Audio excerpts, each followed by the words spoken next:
Hey y'all, Jen here from Finder.com. Today we're talking about one of the only sure things in life, taxes. As April 15th nears and W-2s start rolling in, it's time to file your federal and in some cases your state taxes. We'll be showing you how to file your taxes online with Intuit TurboTax. It's friendly to first-time filers and can be fairly inexpensive. Let's get into it. Before you hop onto the TurboTax website, first you need to collect a few documents that you'll need once you get started.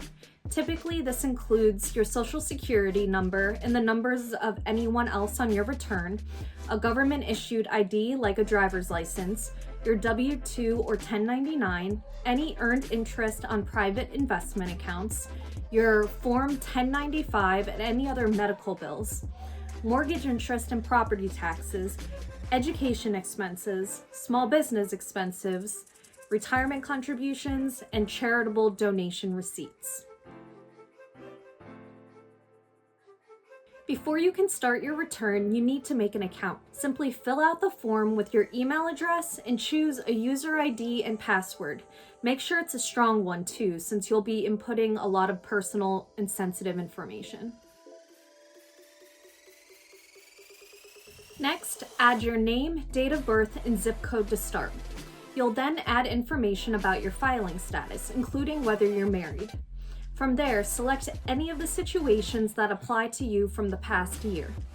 It then asks for more details about your previous year's finances, like whether you took on medical debt, traded cryptocurrency, or received dividends. Continue on by entering even more personal information, such as your social security number and what states you lived and worked in. Next up is diving into the nitty-gritty of your federal taxes. TurboTax takes you through the process one step at a time and lets you save your place and come back at any time. Perfect for if you need a quick break. The harder you push, the faster we will all get out of here.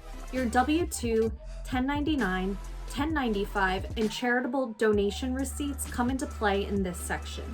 Some documents can be uploaded and auto-filled, or you can type in the information yourself. Once you get through each section, TurboTax will prompt you to fill in anything that you may have missed and review your progress as you go. If any of the states you lived in the previous year have state taxes that need to be covered, you'll head to the next step. Otherwise, you can skip down to step 6.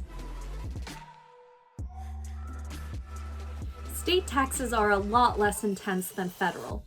In fact, the software will import the information from your federal taxes and process the state taxes with very little additional input from you. A few clicks and you are all set. All right, you're almost ready to file at this point. It's time to select what refund method you want to use. Depending on when you file, you may even be able to apply for an advance on your return. Your choices are the following. Direct deposit into your bank account. This usually is the fastest. Receiving a prepaid TurboTax debit card, receiving a paper check in the mail, applying the refund to next year's taxes, or buying U.S. savings bonds.